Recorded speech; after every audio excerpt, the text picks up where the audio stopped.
Okay, in my video series, I don't really know how well my channel is or is not doing in reality because sometimes I could have like 160 views on my channel, but then the statistics will say that I only have 2 or 3 views.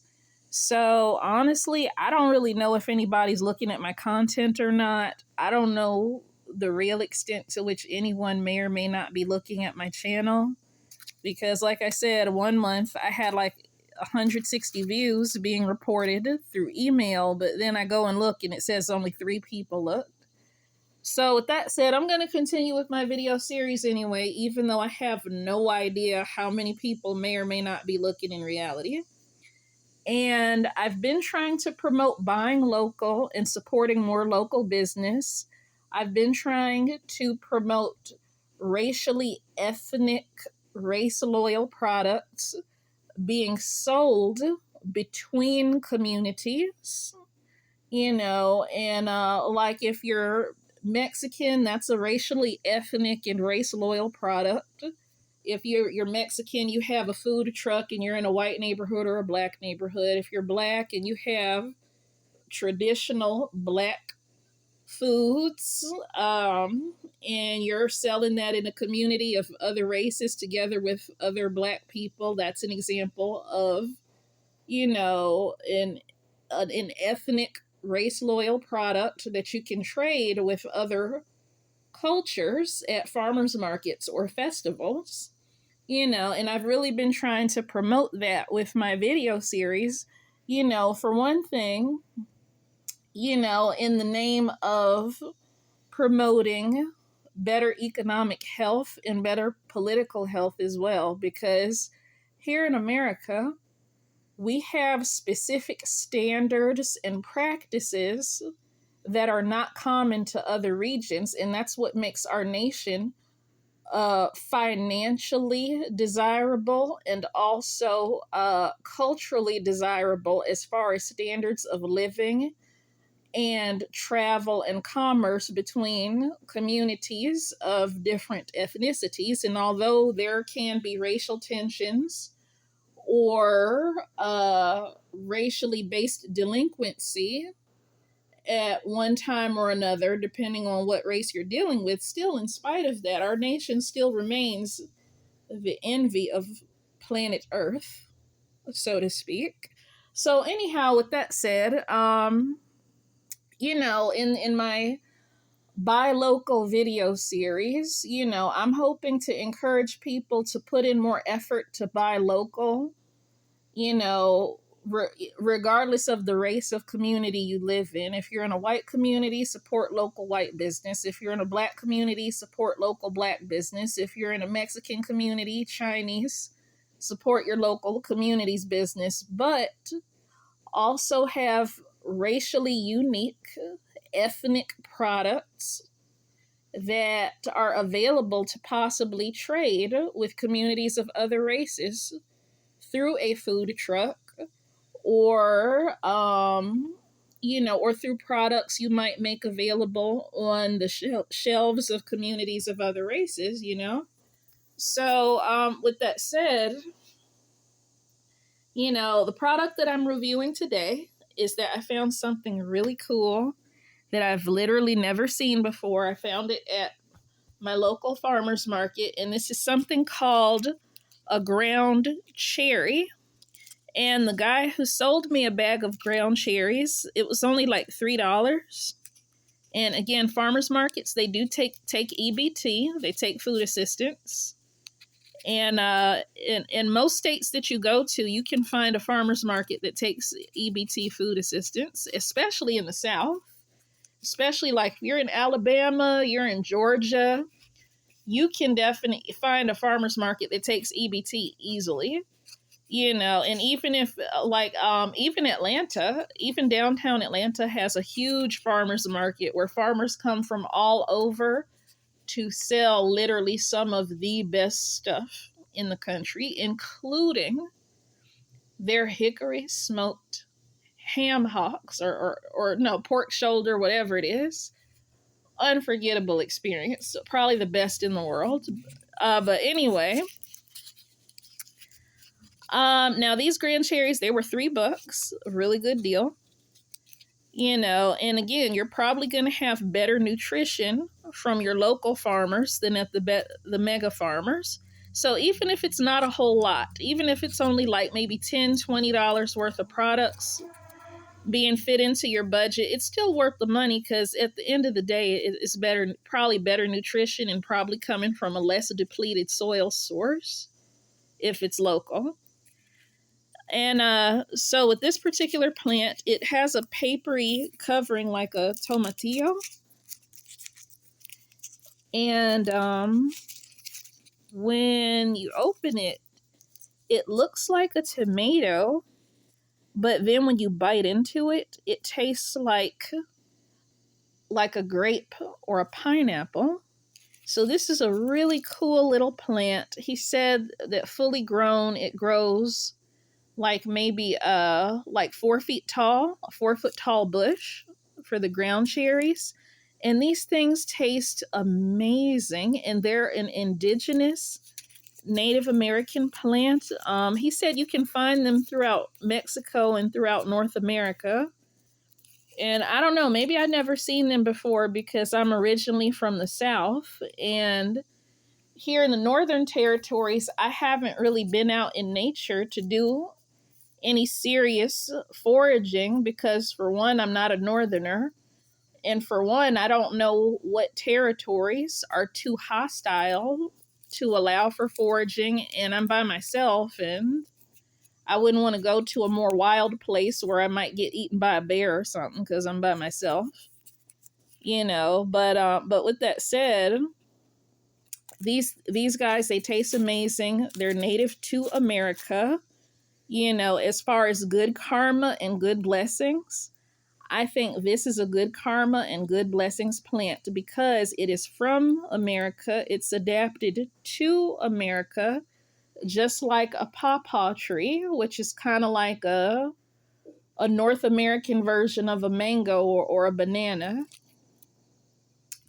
So I'm really happy that at this particular run to the farmer's market, I was able to locate an indigenous American plant that tastes amazing. It tastes like grape and pineapple. It's a big producer with a really good yield.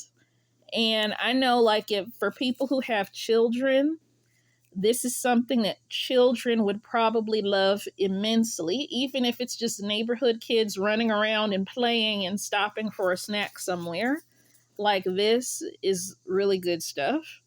In my childhood, I grew up in the suburbs of Virginia Beach, Virginia. And in the Virginia Beach, Virginia suburb where I grew up, it was really common to have fruit trees on, like plums, on the sidewalk. There were wild grapes, apple trees. There was a cherry tree in a small wooded area in the middle of the community. And there was just all kinds of fruit and corn and just all kinds of honeysuckles. There were a lot of snack foods just kind of growing everywhere and easily accessible where small children could reach it. So just naturally by default, all of the children in the neighborhood would stop to munch on a sidewalk plum or a wild grape or a wild cherry tree in a tiny wooded area in the center of the community. Or, a lot of kids, they would stop and grab a piece of corn from the cornfield at the edge of the neighborhood. So for very, very young children, a find like this is something that would be exciting and thrilling, and it's that tropical fruit flavor, but adapted and native to North America. This is gold right here. This is definitely a top tier good karma and blessing plant, especially considering that the Shemitah year is going to be starting soon on September 27th. And during the Shemitah year, we're supposed to be allowing the land to rest. And of course there's loopholes where if you don't own the land that you're growing stuff on, there's a loophole where you can still grow stuff to survive if you don't own the land. But with Shemitah, that's the time to let the land rest, to fortify it, to build it up, let it do some composting, maybe let some wildflowers and indigenous plants go. And I just see a plant like this as a great way of supporting local wildlife, but also having a richer experience of life for self. And even if it's just for the sake of leaving a plant or a bush close to a sidewalk where kids can reach it easily and munch on it, it's even good for stuff like that, like what we had in my community growing up. So I guess, and I'm really excited because I've literally never seen one of these before because I'm from the Southeast, and in the parts where I lived, we just didn't have these. So I'm looking forward to just overall a better, more pleasing way of life, and getting back in touch with our ancient inter-community, international commerce policies. I believe we can pave the way towards coming up on this planet instead of regressing and then hating on America and encouraging Americans to regress too. I'm not for that. This is not the United States of Europe. This is not the United States of Africa. This is not the United States of Mexico. This is not the United States of China. Even in ancient times, that is not what this land is for. In ancient times, yes, we had Black communities that built all these North and South American pyramids. We had Asian communities who roamed the Great Plains and roamed the deserts. We had Caucasian international merchants who would travel to nations all over the world carrying marijuana and cocaine from America. Because the truth is, yes, our earliest white allies, a lot of them were drug dealers. A lot of them were merchants who would sell exotic products all over the world, including drugs from South America, like cocaine and weed. They did do this.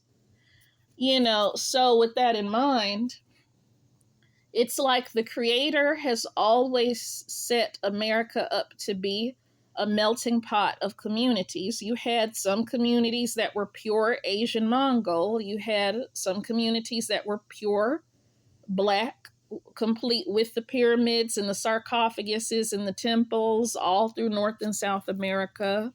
And you had white international merchants who were selling spices and rare goods, gold, and drugs from America. This has been the culture of the Americas for more than 20,000 years, maybe even for 50,000 years or longer. This is the roots of North and South America. This was the beginning for the pure Black, pure Asian communities, the white international merchants, and everything in between that. Everything in between. And what I'm hoping is that by getting back in touch with that way of thinking and that way of being, maybe we can lay the groundwork for a more equitable world that has a lot less crazy shit going on in it, because we're nowhere close to that yet. But with time, maybe our planet can get there with time. And, I'm not going to get into the crazy shit on a massive scale that a lot of people are just not aware of. I'm not going to get into that, but I am super pleased to have found this unique and exciting new Indigenous American product at the farmer's market this week. This is awesome stuff.